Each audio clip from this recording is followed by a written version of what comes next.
I was Eleanor Vance, a woman who had seen 70 years of sunrises and sunsets, mostly in the quiet, sun-baked corners of Prescott, Arizona. For the past decade, my world had meticulously, almost entirely, revolved around my only son, Ethan, and his wife, Charlotte. Their bustling, often cacophonous home, a structure that had initially felt like a compassionate sanctuary after the quiet passing of my dear husband, Arthur, had slowly, insidiously transformed into a cage of sorts. I resided there, yes, within its walls, but it became undeniably clear that I merely existed, a faded, perhaps even forgotten piece of furniture gathering dust in a room that had once been so unequivocally mine, but now belonged to a narrative I no longer controlled. Every morning without fail, I'd be up long before the first blush of dawn. My movements were hushed, practiced, almost silent, as if fearing to disturb the fragile peace before the world truly awakened. I would quietly tidy the kitchen, meticulously arranging Charlotte's collection of artisanal coffee pods. Sometimes, if the morning chill lingered, I'd even put a fresh pot of delicate herbal tea on for Ethan. Though, with a quiet sigh I tried to suppress, I knew he rarely, if ever, drank it. Each wiped counter, each straightened cushion, each tiny gesture was a silent testament, a quiet offering of the profound love I still held for my only son and for the semblance of a family we had, or so I desperately wanted to believe, painstakingly built together after Arthur's passing. It was a love that asked for nothing in return, only to be seen, to be acknowledged, to still belong. Charlotte, in particular, possessed an almost uncanny ability to communicate her disapproval, to make her judgments acutely felt, without ever uttering a single harsh word, directly, without raising her voice beyond a carefully modulated tone. Her criticisms, sharp as shards of ice, were delivered through the subtle, yet undeniably deliberate, clink of dishes, being moved just out of my reach when I tentatively offered to help, a silent rebuff of my perceived inadequacy. They manifested in the way her perfectly arched eyebrows would narrow ever so slightly, when I, in a rare moment of temerity, expressed an opinion that deviated from her own carefully constructed worldview. Or, perhaps most cuttingly, they echoed in the crisp, almost clinical tone she'd adopt when issuing instructions, never requests, always framed as helpful suggestions, but imbued with the undeniable weight of a command. I tried, truly I did, to blend into the very wallpaper, to make myself as unobtrusive, as invisible as humanly possible, becoming a mere ghost haunting the hallways of a life that, in some distant, cherished memory, had once been so vibrant, so full of my own laughter and purpose. I tended the modest garden they rarely touched, a small patch of defiant green against the desert's relentless embrace. With careful, calloused hands, I coaxed life from the arid Arizona soil, nurturing hesitant sprouts, pulling stubborn weeds, because no one else seemed to care enough to kneel in the dirt, to feel the earth beneath their fingers, to acknowledge the quiet struggle of growth. It was an act of creation, a tiny rebellion. I would walk my cherished granddaughter Chloe to school each morning, her tiny, trusting hand nestled securely in my own, soaking in her innocent chatter, her unfiltered observations about the world. These were the moments I lived for, precious stolen glimpses of unadulterated joy, while Ethan and Charlotte slept in, oblivious to the quiet sanctity of these ritualistic moments I held so dear. These small, seemingly insignificant acts were my quiet way of contributing, of demonstrating that I still possessed purpose, that I still held intrinsic value, even if the two people whose lives I had shaped, whose home I shared, seemed entirely incapable of seeing it. My one small indulgence, a deeply ingrained habit I'd picked up years ago, long before grief had reshaped my world, was the purchase of a simple $5 scratch-off lottery ticket from the gas station located a mere 2 blocks from the house. It wasn't truly about winning, not in the way most people understood it. It was the ritual of it, the brief, exhilarating flutter of what if that offered a moment of quiet, almost illicit excitement in a life that had, over time, become remarkably muted. Some people found solace in knitting, some in crosswords. I scratched lottery tickets. It was a harmless thing, a tiny, almost imperceptible act of rebellion in a world where nearly everything else felt controlled. I never spent more than that, allocated $5, my own money saved from small allowances or from selling handmade, knitted items online. That $5 ticket was a whisper of recognition from the vast, indifferent universe, a silent acknowledgement that I, Eleanor Vance, still existed, still had a choice. But even this small, solitary pleasure became a point of contention, a festering sore in their meticulously organized world. Charlotte, with her unerring ability to highlight my unproductive habits, made pointed remarks. "Mother Eleanor," she'd begin, her voice sweet and cloying, "are you still buying those silly scratch-offs? It's just a waste, isn't it? Such a frivolous use of money, especially when we're trying to be so terribly responsible." Her words, cloaked in feigned concern, stung. They implied I was a burden, a drain on their finances, despite every single thing I had contributed. The down payment for this very house, the countless double shifts I'd worked, raising Ethan alone, the endless sleepless nights holding Chloe through fevers. None of it seemed to matter, fading into background noise in their grand, self-serving narrative. I would simply lower my gaze, looking down at my hands, tracing the faded floral pattern on my old cardigan, and say nothing. Explanations rarely helped. They only seemed to fuel Charlotte's quiet condescension and Ethan's growing, palpable impatience. He, my only son, who had once clung to my hand, now looked at me with an increasingly detached gaze, as if I were a distant acquaintance rather than the woman who had sacrificed everything for him. The house itself, once a haven of warmth, now felt cold, echoing with their laughter and ambitious plans, but reverberating with my profound silence.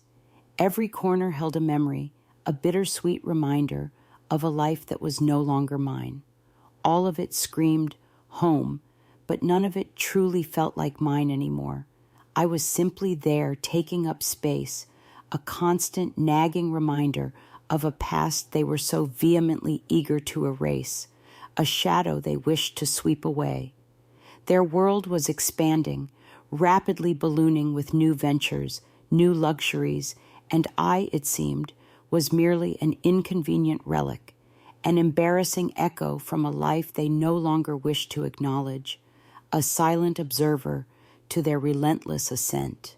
The air that morning was thick with an unspoken tension, heavier than the usual Arizona heat. I had just settled at the kitchen table, my lukewarm coffee sending wisps of steam into the quiet room, a freshly bought $5 scratch-off ticket unfolded beside my cup. It was a harmless thing, a tiny piece of paper promising a fleeting escape, yet it became the catalyst for the storm that had been brewing for far too long. Before I could even take a proper sip, a voice, sharp and laced with disdain, sliced through the fragile piece. "Mother Eleanor, what on earth do you think you're doing?"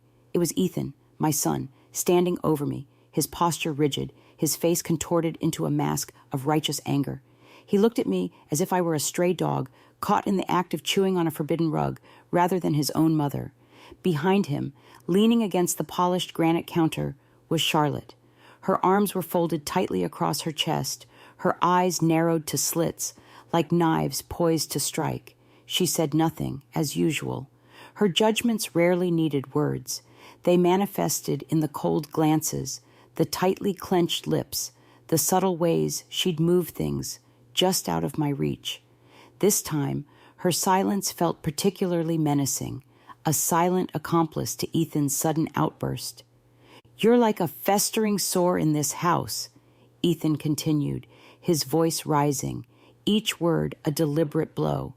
If you keep buying that crap, then pack your things and get out of here. No one wants you anymore. The words hit me with the force of a physical slap, festering sore. No one wants you anymore. They echoed in the quiet kitchen, bouncing off the walls of a home I had helped build, a home I had poured my life into.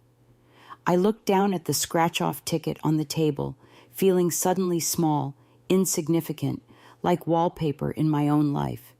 It was just a $5 habit, a harmless ritual.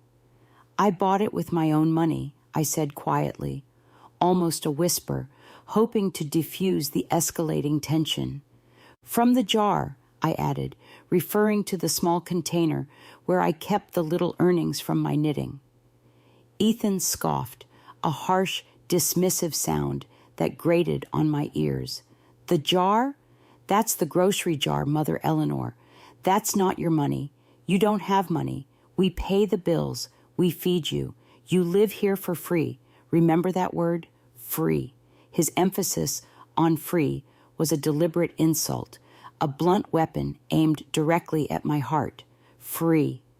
The word burned, searing through years of forgotten sacrifices. It negated every memory, the countless double shifts I worked in a diner, raising him alone after his father died, far too young in a mining accident. It erased the significant savings I had handed over to help them with the down payment on this very house, the house where I was now being told I lived for free. It dismissed the mornings I walked Chloe, our granddaughter, to school while they slept in, or the nights I stayed up holding her through fevers, my presence merely background noise in the story of their lives. The injustice of it all swelled in my throat, a bitter bile rising, but I swallowed it down.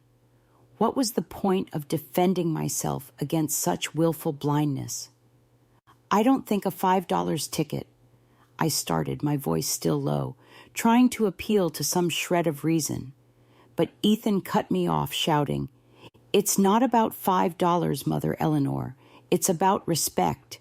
You don't get to act like a teenager living here. You're 70, Mother Eleanor. Scratch-offs? Seriously, grow up." His words were a condescending dismissal, a blatant disregard for my age, my experience, my very being. Then Charlotte finally chimed in. Her voice, though sweet, felt as cold and cutting as antifreeze. "We're just saying, maybe it's time you find a new routine, something less embarrassing." Less embarrassing. The phrase hung in the air, a final, crushing judgment on my quiet life. My fingers curled around the rough edge of the kitchen table, the wood feeling raw beneath them, a stark contrast to the smooth, controlled faces of Ethan and Charlotte. A desperate urge swelled within me. I wanted to tell them what that small ticket truly meant. I wanted them to understand that when I bought it that morning, Leo, the young man at the register, had smiled and asked if I wanted the usual. It was a tiny moment of recognition, a fleeting acknowledgement in a world that increasingly rendered me invisible. I longed to explain that the soft scrape of the coin against the paper, revealing hidden numbers, felt like a small act of control in a life where everything else had steadily slipped away. This quiet ritual was my tiny rebellion, a whisper of what if that was entirely and unequivocally mine. It wasn't about the millions. It was about the flicker of hope it offered, a hope I clutched tightly. But as I met their impassive stares, observing Ethan's tightening lips and Charlotte's calculating eyes, the words, heavy with unspoken emotion, died in my throat. I knew, with a certainty that chilled me, they wouldn't listen. They wouldn't understand. Their minds were already set, their hearts hardened by their own self-serving narratives, impervious to any truth that didn't align with their desires. Any attempt to explain would be futile, perceived merely as another excuse from a woman they had already deemed irrelevant. So I said nothing. The silence in the kitchen stretched, thick and suffocating. I simply folded the ticket gently, almost reverently, a small act of defiance in itself, and slipped it back into the worn front pocket of my cardigan. Ethan, ever dramatic, rolled his eyes so hard I could almost hear the judgment cracking through his skull. "Don't say we didn't warn you," he muttered, his voice dripping with dismissive finality. He turned on his heel and walked out, Charlotte following closely, her silent judgment lingering like a chill in the air. The conversation, much like me, had been dismissed. I remained seated at the kitchen table, alone, for a long, silent time. It was the same table where I once fed Ethan oatmeal, humming lullabies to my little boy. This was the very chair where I had patiently sewn patches onto his worn jeans because we couldn't afford new ones, my fingers aching, but my heart full. Now I felt reduced to a burden, a joke, a festering sore in their seemingly perfect lives. My gaze swept across the house, the living room I'd helped furnish, the nursery I'd lovingly decorated for Chloe, the struggling garden outside that only I tended. All of it spoke of a past I had nurtured, a life I had painstakingly built, yet none of it felt like mine anymore. The sun, starting to climb higher over Prescott, cast long, distorted shadows across the linoleum, but the profound cold I felt had nothing to do with the temperature outside. It was an internal chill, born of their indifference, that settled deep within my bones. After Ethan and Charlotte had dismissed me like a nuisance and vanished from the kitchen, leaving me alone with the echoing silence of their judgments, I remained seated for a long time. The house, once filled with the warmth of family, now felt hollow, cavernous, amplifying every unspoken slight. The weight of their words, their accusations of me being a festering sore, pressed down on me, heavy and suffocating.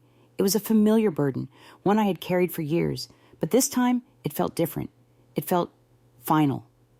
I looked around at the living room, the custom-built shelves Ethan had insisted on, for which I had contributed a substantial amount of my dwindling savings.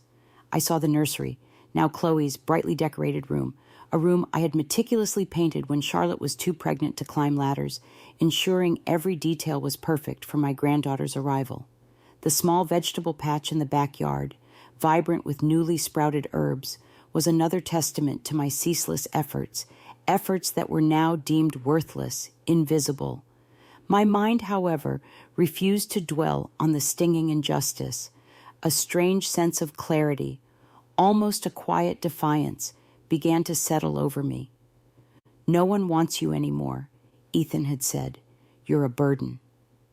But what if that wasn't the end of my story? What if there was a path, however faint, that led away from this suffocating narrative of worthlessness?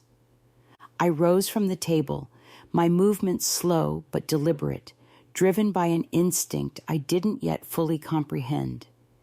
The Arizona sun, already a relentless presence even in the early morning, beckoned from outside. I needed air, space, a moment to breathe away from the stifling atmosphere of their disdain. I walked to the front porch, the weathered wood creaking softly under my tired feet, a familiar sound that offered a strange comfort. My hand instinctively went to the pocket of my cardigan, where I had carefully tucked away the $5 scratch-off ticket. It felt like a small, smooth rectangle against my fingertips. I pulled it out, holding it up to the harsh sunlight. It was a $17 million jackpot game, the kind with shiny red letters that promised a dream, a promise I had never truly believed in. At the bottom, a small box read, "Sign your ticket upon purchase to protect your claim." And I had, like I always did. My name, Eleanor J. Vance, in small, slightly shaky letters, was already there on the back, ballpoint pen, dated this very morning. It was a habit, a tiny ritual of ownership, a simple act I performed with every ticket, whether I expected to win or not. I hadn't even scratched it yet. My hands moved slowly, almost reverently, like I was diffusing a delicate bomb. The first number I revealed was 7, then 13, then 21. I continued scratching, the small coin in my hand scraping against the paper, each sound a tiny burst of anticipation. The symbols aligned, and my breath caught in my throat. Then I saw it. The numbers matched. The prize box revealed a row of zeros that seemed to stretch on endlessly, $17 million. My eyes fixated on the digits, unblinking. $17 million. The magnitude of the number seemed to float outside me, ethereal and unreal. I stared at the ticket for a long time, longer than I probably should have. Not because I was unsure, but because I was suddenly more sure than I had ever been in my entire life. There was no scream, no cry of elation, no wild outburst of joy, just a profound, almost unsettling clarity. I simply folded the ticket again, carefully, as if it were a sacred artifact, fragile and immensely powerful. I slipped it into a sealed envelope that I always kept in my purse, a small, worn leather bag that had seen me through countless quiet days. The rest, I knew, would come later, but in that singular moment, standing alone on the porch of the house I had helped build, the house where I had been called unwanted in my own family, I felt something strange bloom within me. It wasn't revenge, not yet. It wasn't rage, though the embers of it certainly smoldered deep inside. It was a pure, cold clarity. They thought they were lucky. They believed they had dismissed me, disposed of me, erased me from their lives. They had already begun toasting their perceived good fortune, celebrating their victory over me. But they had never once looked at the name on the back of my ticket. And I, Eleanor Vance, held the truth. For the very first time in what felt like a lifetime, I knew exactly what to do with it. The sun felt warmer on my skin now, a silent accomplice in my newfound resolve. The quiet morning air, which had previously felt thick with their disdain, now hummed with a nascent power, a promise of a future that was, finally, truly my own. The morning after my quiet revelation on the porch, holding the winning ticket like a sacred secret, I moved through the house as if nothing had changed. The sheer magnitude of the truth I carried felt almost surreal, a heavy, exhilarating weight in my purse, tucked safely within its sealed envelope. I swept the kitchen floor, the familiar swish of the broom a soothing, rhythmic sound. I watered the potted basil on the windowsill, its fresh, green leaves a small comfort. When Charlotte walked past me without so much as a nod, her usual dismissive stride, I even managed a polite smile. I offered no explanation, no hint of the seismic shift that had just occurred in my world.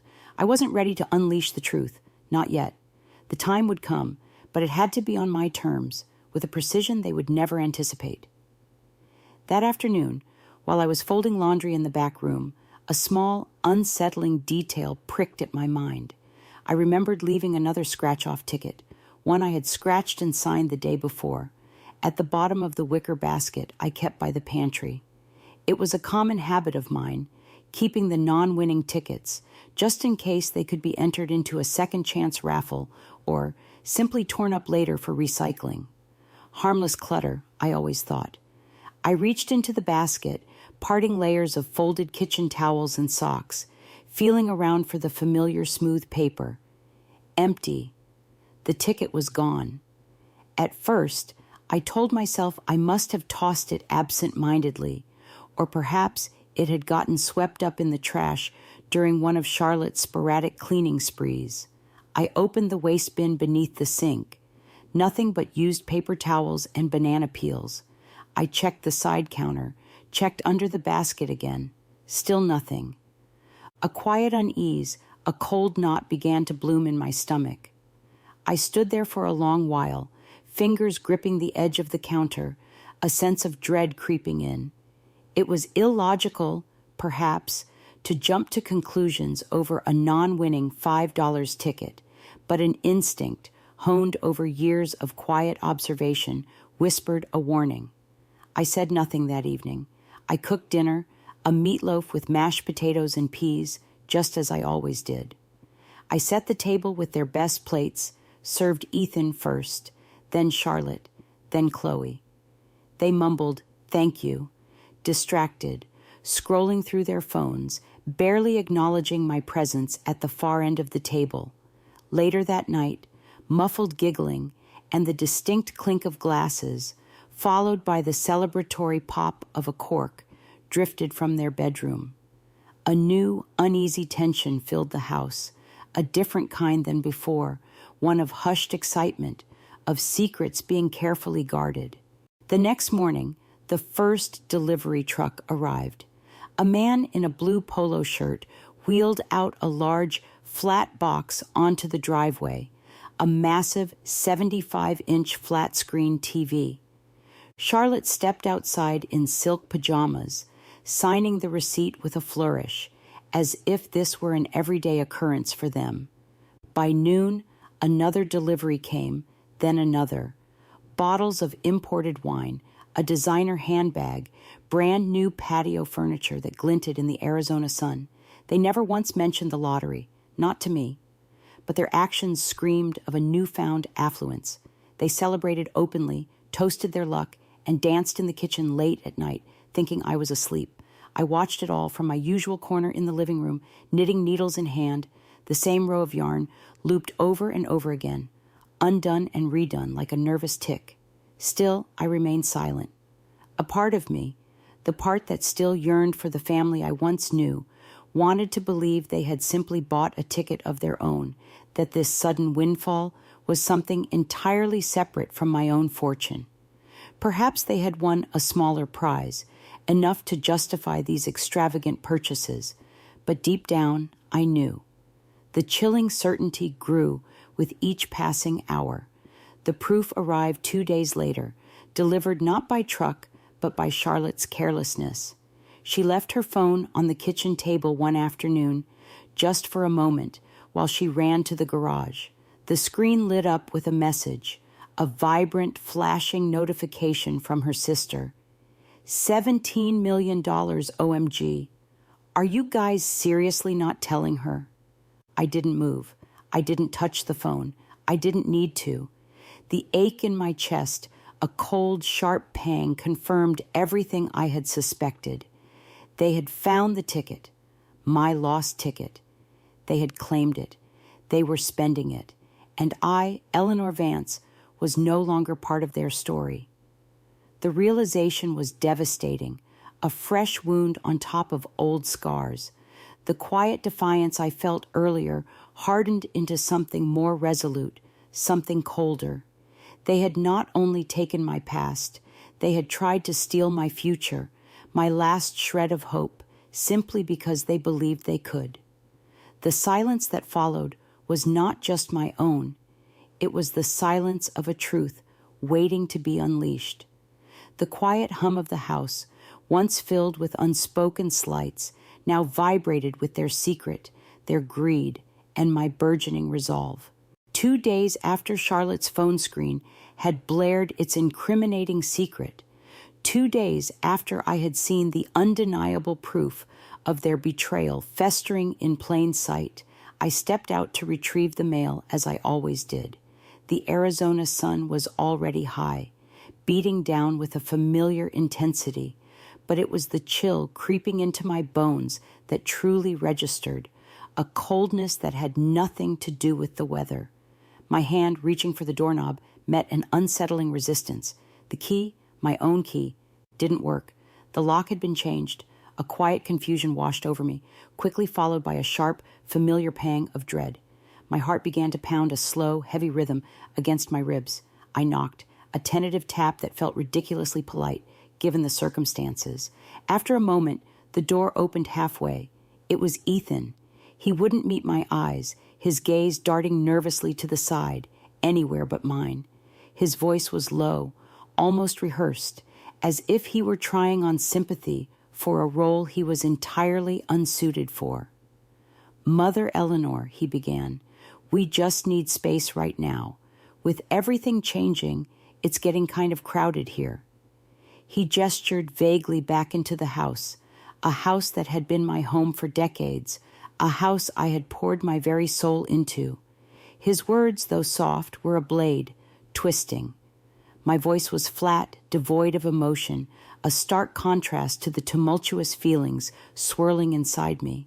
My things are inside, I stated, a simple fact, a question disguised as an observation. From somewhere behind Ethan, Charlotte's voice, crisp and dismissive, called out, "We put them on the porch." And there they were. 2 modest suitcases, my worn plastic grocery bag filled with my only good pair of shoes, and the empty wicker basket, the one where I had accidentally left the scratch-off ticket that had started this cascade of deceit. My entire life reduced to a few pathetic belongings, unceremoniously dumped on the very porch where I had discovered my fortune just days before. A part of me expected tears, a sob to escape, a desperate plea for understanding. But they didn't come. Not then. My throat felt thick, constricted, but no sound escaped. I didn't raise my voice. There was no argument, no outburst, no dramatic confrontation. What was the point? Their decision had been made, their hearts hardened by a greed that had consumed them. The silence that fell between us was deafening, a chasm that had widened beyond repair. I simply bent down, my 70-year-old knees protesting softly, and began to pick up my things, one item at a time. The suitcases felt heavier than their contents, burdened by the weight of betrayal. The grocery bag, flimsy and cheap, seemed to mock the years of sacrifice I had made. I walked to the curb, each step deliberate, carrying what little remained of my life. They didn't offer a ride. They didn't offer money, not a single dollar to ease my sudden homelessness. They didn't even offer a chair for me to rest my weary body. Just a closed door. A party, no doubt, already in full swing inside, celebrating their ill-gotten gains. And me, on the outside again.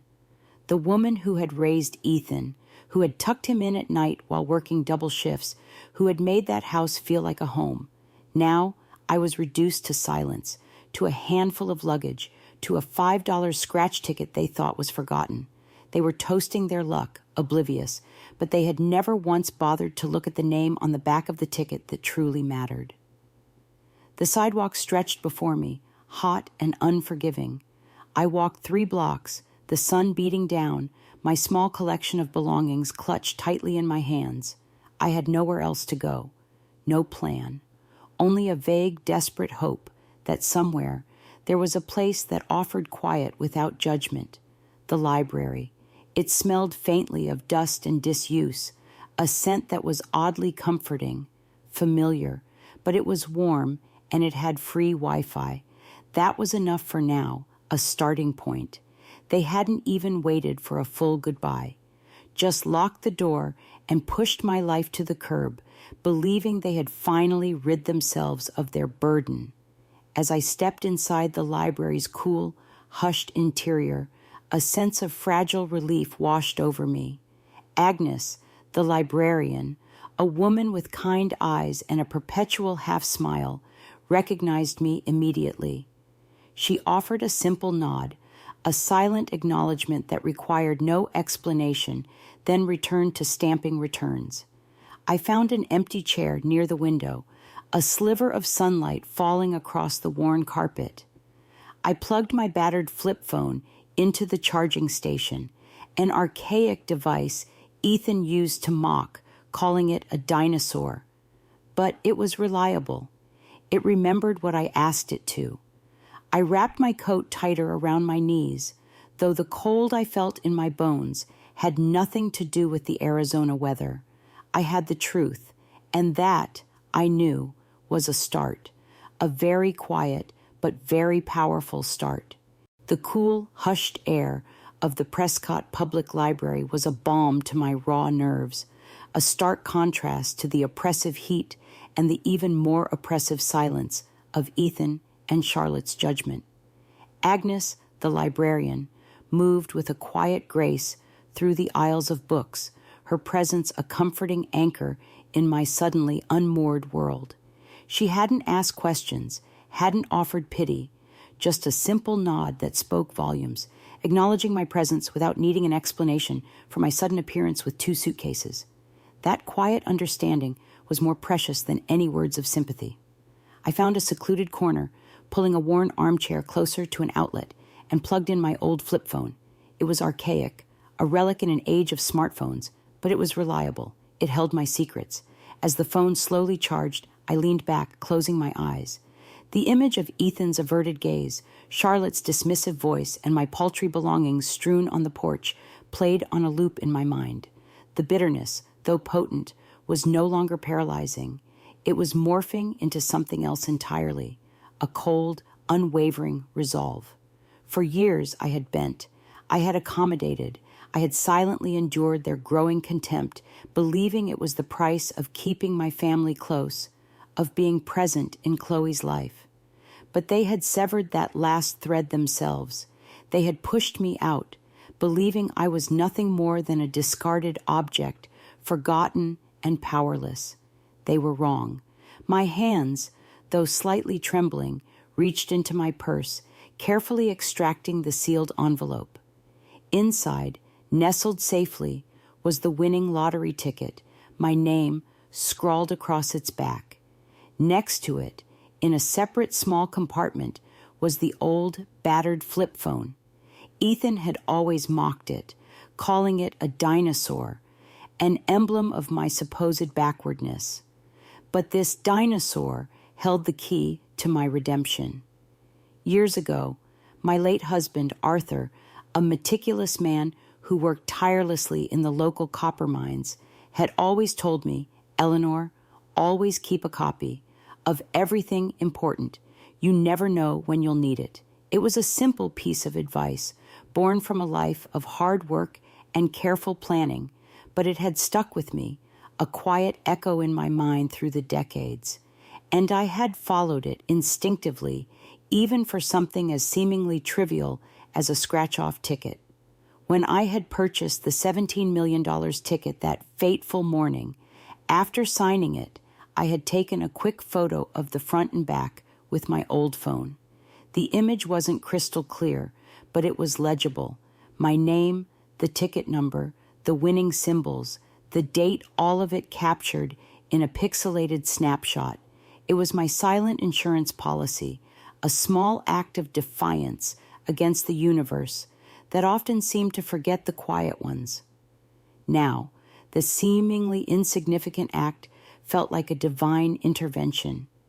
This wasn't about money anymore, not entirely. It was about principle. It was about proving my worth, not to them, but to myself. I opened the phone, navigating its simple menu with practiced ease. My thumb hovered over the pictures folder. There it was, the image of the winning ticket, my signature bold and clear. It was irrefutable proof. I also had the digital receipt from the gas station, saved automatically by the app I used for loyalty points, confirming the time and date of purchase. And I remembered Leo, the young man at the register, who always recognized me and my habit. He could be a witness. Slowly, methodically, I began to piece together my evidence. This wasn't a desperate gamble. It was a calculated move. The quiet resolve hardened into a steely determination. The thought of Ethan and Charlotte, reveling in their ill-gotten gains, filled me with a cold anger. They believed that they were untouchable, that their deception was foolproof. They had taken my kindness for weakness, my patience for passivity, but they had underestimated the quiet woman who knitted in the corner, the one who noticed everything, the one who always kept a copy. The library, with its hushed whispers of knowledge and its steadfast quietness, became my war room. The flickering screen of my old phone was my battle plan. The cold in my bones had nothing to do with the outside air. It was the chilling realization of their betrayal and the burning fire of my impending justice. I was ready. The library became my temporary sanctuary, a quiet haven where the whirring of the computers and the rustle of turning pages were the only sounds, a stark contrast to the chaotic symphony of Ethan and Charlotte's newfound extravagance. My old flip phone, once a source of gentle mockery, was now my most potent weapon. I spent hours there, meticulously drafting an email, choosing each word with careful precision. Like laying bricks for a new foundation, the recipient was the Arizona Lottery Commission. My heart pounded with a nervous energy, a mix of apprehension and a burgeoning sense of empowerment. This wasn't just about the money. It was about reclaiming my dignity, proving that a 70-year-old woman, dismissed and cast aside, was not to be trifled with. I attached the photo of my winning ticket, my signature clearly visible on the back, along with a scanned copy of my driver's license. The email detailed the series of events, my consistent habit of signing tickets, the date and time of purchase, and the unsettling discovery of Charlotte's text message confirming their knowledge of her winning. I kept the tone factual, devoid of emotion, letting the evidence speak for itself. My goal wasn't to accuse in a fit of rage, but to present an unassailable case. Once the email was sent, a wave of calm washed over me, replacing the nervous tension. The first step was taken. The long road to justice had officially begun, and there was no turning back.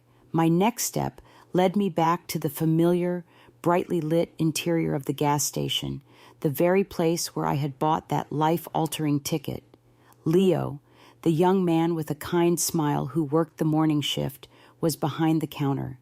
He recognized me immediately, his eyes widening slightly when he saw me. He usually saw me only for my scratch-offs. I approached him, my voice steady, betraying none of the turmoil I felt inside. "Leo," I began, "do you remember me coming in here a few mornings ago, maybe just after the store opened? I bought a $5 scratch-off." He nodded, his brow furrowing slightly in thought. "Yeah, Eleanor, I remember. You always buy the same kind, right? The Lucky 7 one. You were just in a couple of days before that, too. Didn't win anything that time, though." His casual recall was a small victory, a vital piece of the puzzle falling into place. I then explained concisely that there was a dispute regarding ownership of a recent winning ticket. I didn't mention Ethan or Charlotte, not yet. I simply asked if the store kept any security footage that might show me purchasing the ticket. Leo, bless his observant nature, remembered more than I could have hoped for. "Oh yeah, Miss Vance," he said, tapping his chin thoughtfully. "You know, funny thing, that morning, Ethan and Charlotte, your son and daughter-in-law, they came in just after you left, and they were acting kind of antsy, looking around the floor by the lottery machine. We got cameras everywhere, though, always on." He then explained that the store's security cameras meticulously recorded every transaction, every movement within the store, for insurance and security purposes. A shiver ran down my spine, a mix of grim satisfaction and cold dread. Their greed had been so blatant, their search for a discarded ticket so careless, that they had unknowingly recorded their own complicity. Leo, seeing the seriousness in my eyes, offered to pull the footage for the specific date and time I mentioned, knowing exactly which camera angles to check. He didn't ask why, just showed a quiet understanding, a reflection of the small kindnesses he always extended to his regular customers. He promised to have it ready for me by the end of his shift. This footage, I knew, would be irrefutable. It would show me purchasing the ticket, signing it, and then leaving. And perhaps, if I was lucky, it would also show Ethan and Charlotte's frantic search for what they thought was their ticket. I thanked Leo profusely, a genuine warmth spreading through me. Leaving the store, the Arizona sun felt a little less harsh, the air a little lighter. I returned to the library, my mind buzzing with renewed determination. The path ahead was still long, but I no longer felt alone or helpless. My old flip phone, my meticulous habits, Leo's unexpected memory, and the omnipresent security cameras, all these seemingly small details were weaving together into a formidable net of justice. Ethan and Charlotte believed they had won. They were spending freely, reveling in their deceit, but they had failed to account for the quiet woman they had underestimated, the one who remembered everything and who was now, piece by piece, building a case that would dismantle their ill-gotten gains and shatter their carefully constructed facade of success. The wheels of justice, though slow, were beginning to turn. The following days were a blur of nervous anticipation and quiet resolve. The library remained my command center, its hushed environment a stark contrast to the storm brewing within me. I spent hours at the public computers, meticulously organizing the evidence, the photograph of my signed winning ticket, the digital receipt from Leo's gas station confirming my purchase, and a detailed timeline of events leading up to my expulsion from Ethan and Charlotte's home. Every piece felt like a brick in a fortress I was building, a fortress of truth against their towering lies. I even managed to find a news article online about a previous lottery dispute in another state, learning about the importance of a signed ticket and the burden of proof. It fueled my determination, confirming that my careful habits might indeed be my salvation. When Leo called, his voice quiet on my old flip phone, he confirmed the security footage was ready. He hadn't just pulled the segment of me buying the ticket. He had also found a clear shot of Ethan and Charlotte just minutes after I left, frantically searching the floor around the lottery machine. Their faces, caught in the harsh glare of the camera, were a mixture of desperation and something akin to greedy hope. It was damning. I thanked Leo, my voice thick with emotion, telling him how much his help meant. He simply replied, "Just doing what's right, Miss Vance. Always." That simple act of kindness from a young man who barely knew me resonated deeply, reminding me that not everyone in the world was consumed by selfishness. Armed with this irrefutable proof, I contacted the Arizona Lottery Commission again, this time requesting a formal review of my claim. I explained that I had obtained additional evidence, witness testimony from the store clerk, and security camera footage. The representative, a woman with a calm, professional demeanor, listened patiently, her tone shifting from polite skepticism to quiet seriousness as I detailed each piece of evidence.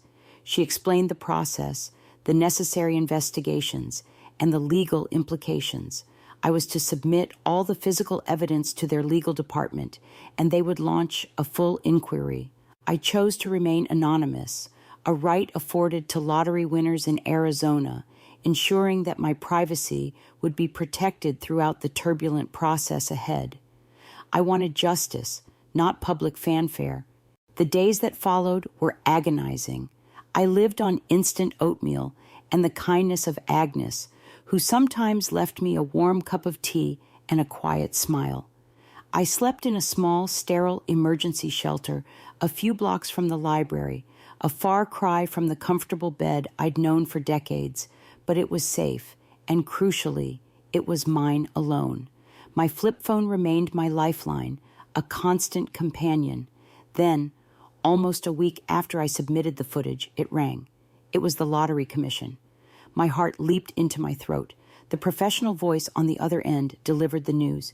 "Miss Vance, after a thorough review of all the evidence, including your signed ticket, the store's security footage, and the witness statement, we have officially verified you as the rightful winner of the $17 million jackpot."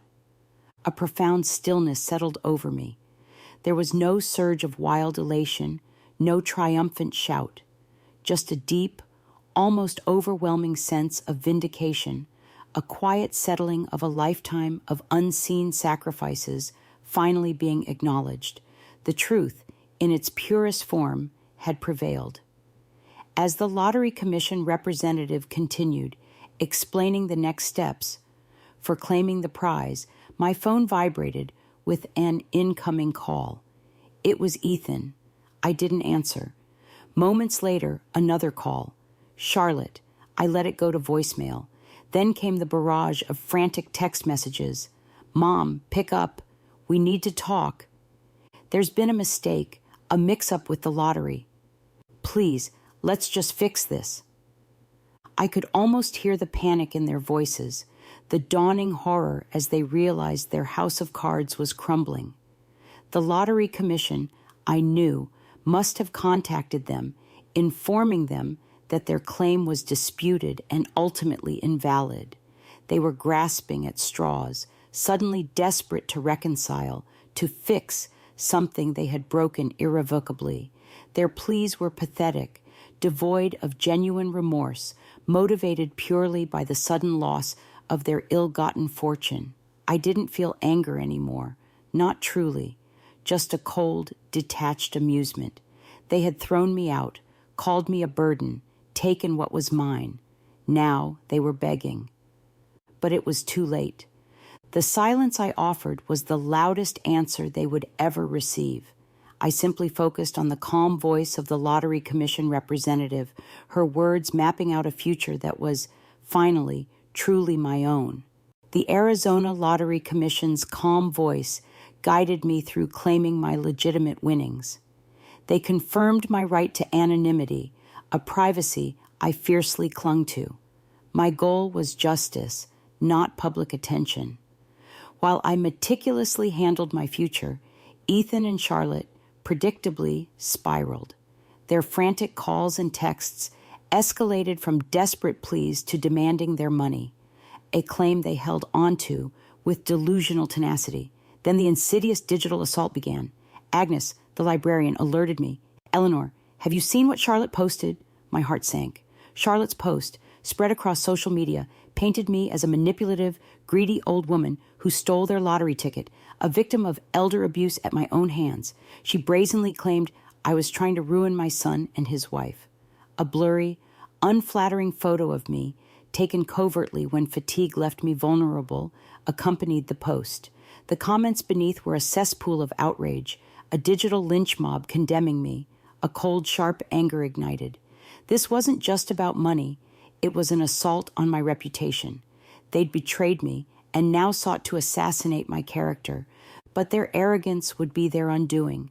They gravely underestimated the methodical woman who kept meticulous records. They didn't know I'd been building my counter case, brick by painstaking brick. I screenshot Charlotte's vile post, every hateful comment, every malicious share. This digital archive joined my comprehensive file. My file contained the high-resolution photo of my signed winning ticket, the Lottery Commission's official confirmation, and the damning gas station security footage. The video clearly showed me buying and signing the ticket, and then, minutes later, Ethan and Charlotte frantically searching the lottery machine area. I also included my banking records, irrefutably proving my modest income and their financial dependence on me before their supposed win. Each piece was a nail in the coffin of their deceit. I remembered my late husband Arthur's advice. Always seek counsel, Eleanor, even when you think you know the answer. I found a pro bono legal aid service online specializing in elder abuse. They connected me with Miss Hayes, a compassionate lawyer appalled by Charlotte's defamation. She advised on the severe implications of such a malicious smear. But I wanted more than legal recourse. I wanted the unvarnished truth broadcast loudly. I wanted the world to see their true, ugly colors. With Miss Hayes' guidance, I compiled my evidence and a devastating cover letter about their social media campaign. I dispatched it to a well-respected local investigative journalist known for exposing family fraud and a prominent local news channel. My objective was clear: dismantle their fabricated narrative and use their own weapon, social media, against them. I included their full names, home address, and Ethan's workplace, ensuring every detail was accurate. The ripple effect was immediate, far more devastating than Charlotte conceived. The journalist launched inquiries. The news channel, sensing a compelling story, began their investigation. Within days, the story erupted. It was an explosive expose. The journalist's article, published online and in print, laid bare the sordid saga: the ungrateful son, the conniving daughter-in-law, my heartless eviction, and their brazen attempt to claim my winnings.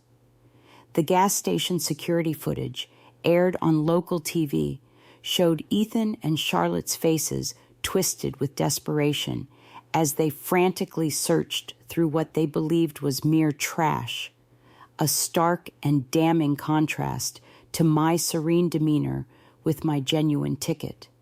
The comments section on their social media pages, once against me, now raged squarely at Ethan and Charlotte. Monsters! Disgraceful! How could they do that to their own mother? Public condemnation was swift and brutal. People shared my true story, not Charlotte's fabricated version, with fervent passion. One morning, Agnes rushed to me in the library. "Eleanor, look," she whispered, showing me her phone. A viral post from Carol, an old neighbor, recognized my plight, recalled their cruel treatment, and added her testimonial, ending with #justice for Eleanor. The digital battleground had shifted. The truth, silent for so long, had finally found its voice, roaring, drowning out every last vestige of their lies. The digital firestorm, ignited by the journalist's expose and news broadcasts, consumed Ethan and Charlotte's world with unforeseen speed and ferocity. This wasn't just a local ripple. The compelling story of an elderly mother's betrayal, bolstered by damning video evidence, went viral. News outlets nationwide picked it up, dissecting every detail. Their carefully curated social media personas shattered, replaced by public images of callous greed. The public's outrage was a tangible force, turning their lives into a spectacle of their own making. The first blow landed swiftly. Ethan's workplace, a reputable financial advisory firm, was inundated with disgusted calls and emails. Their reputation, built on trust, was suddenly tainted. Within 24 hours, Miss Hayes forwarded a tersely worded email, Ethan's formal termination notice. It cited conduct unbecoming of a professional and bringing the company into disrepute. He was fired. Just like that, the career he'd meticulously built, the source of his arrogance and Charlotte's lavish spending, crumbled. No anger from my end, just a hollow sense of inevitability. He had sown the seeds of this destruction himself. Charlotte fared no better. Her online boutique, once proudly showcased, collapsed under a deluge of negative reviews and boycotts.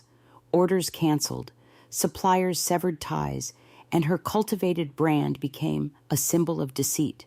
Her social media accounts, once platforms for self-aggrandizement, were now flooded with hate comments. She tried to control the narrative, deleting posts and blocking users, but it was futile. The internet, in its brutal efficiency, remembered everything: her business, social standing, and entire fabricated persona disintegrated. Their carefully acquired luxuries, the very symbols of their supposed win, now mocked them. The massive 75-inch flat-screen TV, the designer handbag, the imported wines, the new patio furniture, all paraded during their brief spree, now felt hollow. The truth was, they had been spending my money, believing it was theirs, before the Lottery Commission even officially verified the rightful winner. Their financial foundations were built on sand.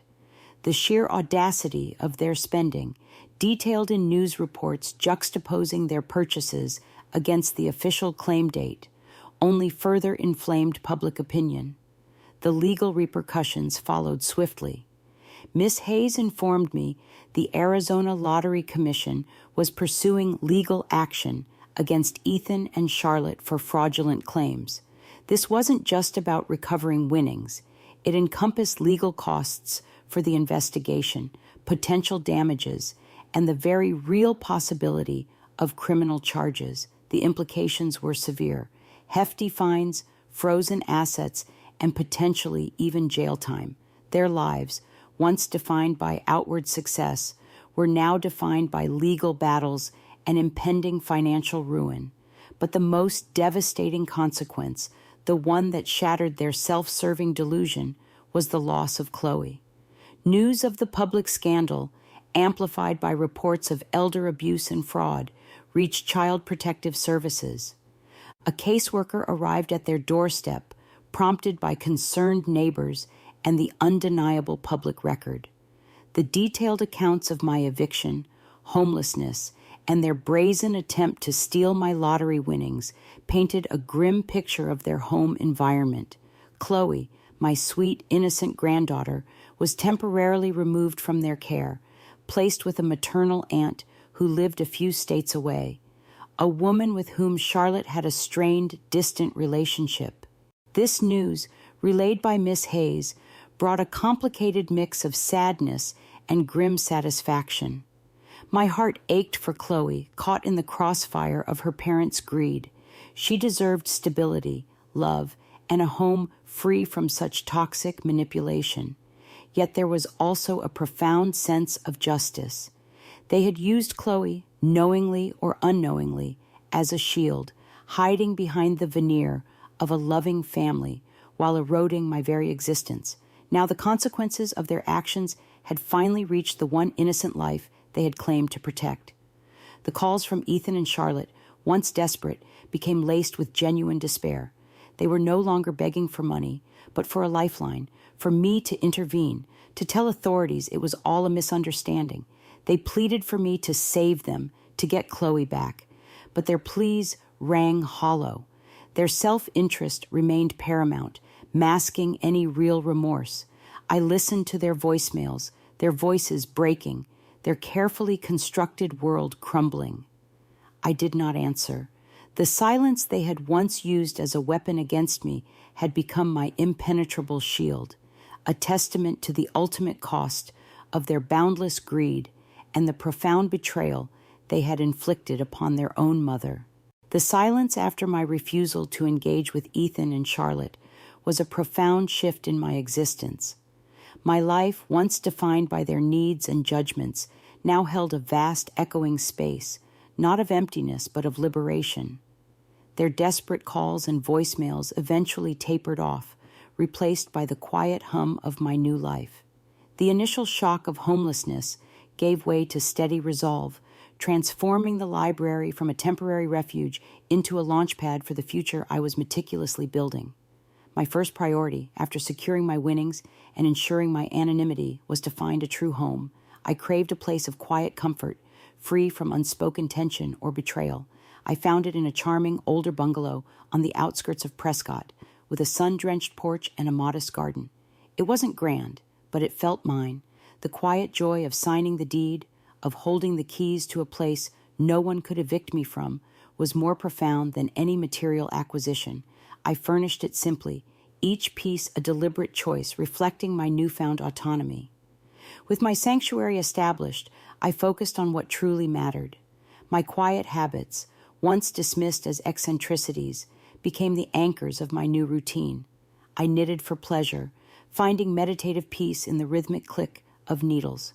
I read, losing myself in stories.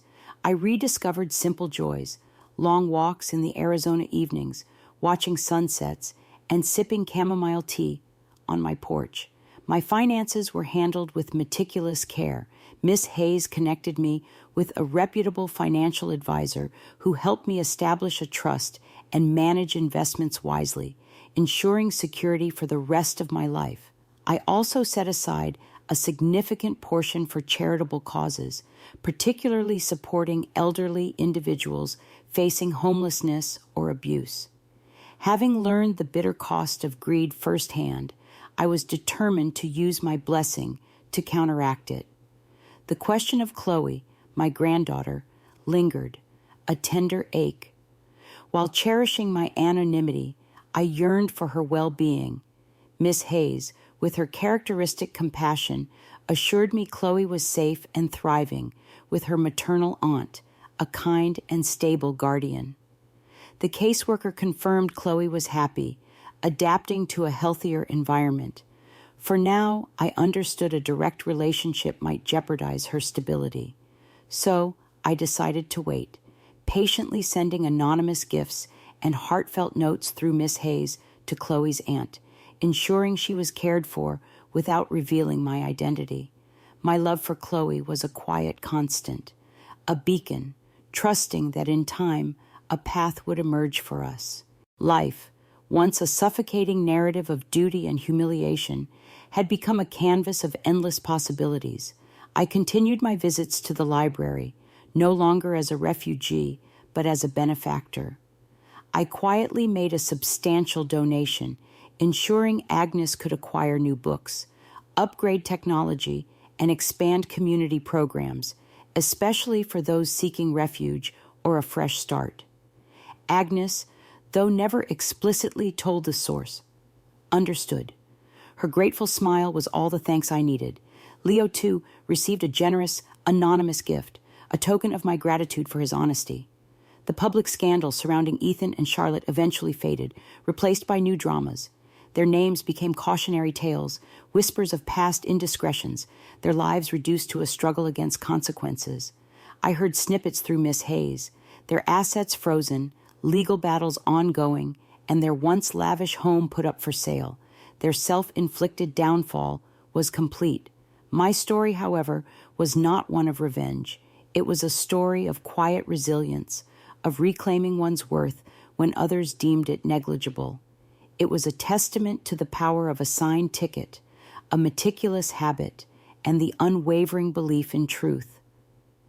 As I sat on my new porch, basking in the soft Arizona twilight, watching the stars emerge, I felt a peace I hadn't known in decades.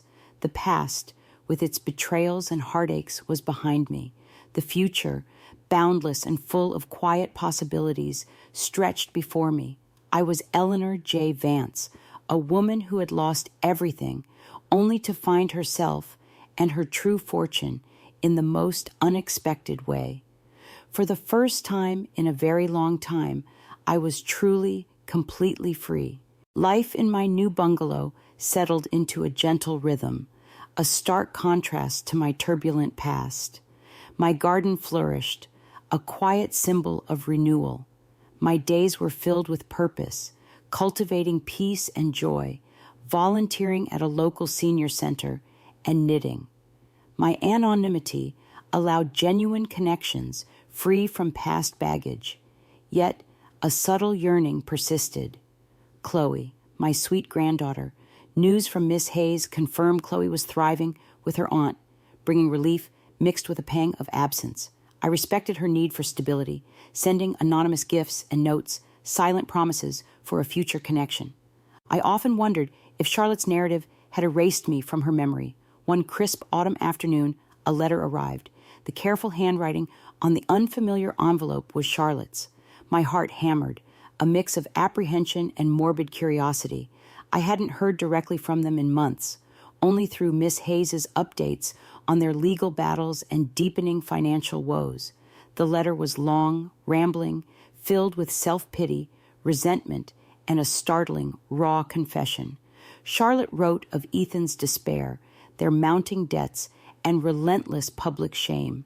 Their social circle had shrunk, their grand plans imploded. Then came the part that made my breath catch. She admitted it. Not just finding the ticket, but seeing my signature. She confessed to consciously ignoring it, convincing Ethan it was discarded, legally theirs. She wrote of the blinding allure of the $17 million, their frantic discussions, and the chilling rationalization. I was old, a burden. I didn't need that money. They deserved a break. It was a stark, unvarnished look into their self-deception, their twisted justification for profound betrayal. There was no true apology, more a lament for their lost fortune. Yet, in its raw honesty about their actions, it was the closest to an admission of guilt I would likely ever receive. It wasn't an olive branch, but a broken, splintered piece of the tree they had carelessly felled. I read the letter multiple times, each reading stripping away emotional turmoil. Anger, hurt, injustice, all receded, replaced by quiet closure. Their downfall was not my triumph, but the inevitable outcome of their choices. Their confession, however flawed, was the ultimate validation of my truth. It confirmed I wasn't crazy, but a woman wronged who found justice. I didn't reply to Charlotte's letter. There was nothing left to say. Their confession was their burden, not mine. My focus remained on the future, my blooming garden, the laughter at the senior center, and the silent promise of a future connection with Chloe. Years passed. My bungalow became a true home. I heard through Miss Hayes that Ethan and Charlotte's legal battles concluded, leaving them in debt with shattered reputations. They moved out of state, seeking anonymity. Chloe, now a bright teenager, occasionally reached out to Miss Hayes, asking about Grandma Eleanor, piecing together a story her parents tried to erase. The seeds of truth, sown in silence, were sprouting. One sunny spring morning, my doorbell rang. Standing on my porch, a shy smile on her face, was a tall, graceful young woman with a familiar spark of defiance. Chloe. Miss Hayes stood beside her, a gentle, knowing smile. "Grandma Eleanor?" Chloe asked, her voice soft, tentative, but filled with hopeful recognition. In that moment, the journey of a signed lottery ticket, a profound betrayal, and a mother's unwavering resilience culminated. The ultimate truth wasn't just about money or justice. It was about the enduring power of family, even when broken, and the quiet, unwavering hope that love always finds its way home. My journey stands as a testament. Silence is not weakness. Sometimes it is the most profound wisdom. In quiet endurance, I found a strength they never anticipated, transforming betrayal into liberation. My story is a whisper of hope for every overlooked soul, a reminder that your worth is intrinsic, not granted by others. If this resonated with you, like, comment, and share it with someone who's still finding their own voice.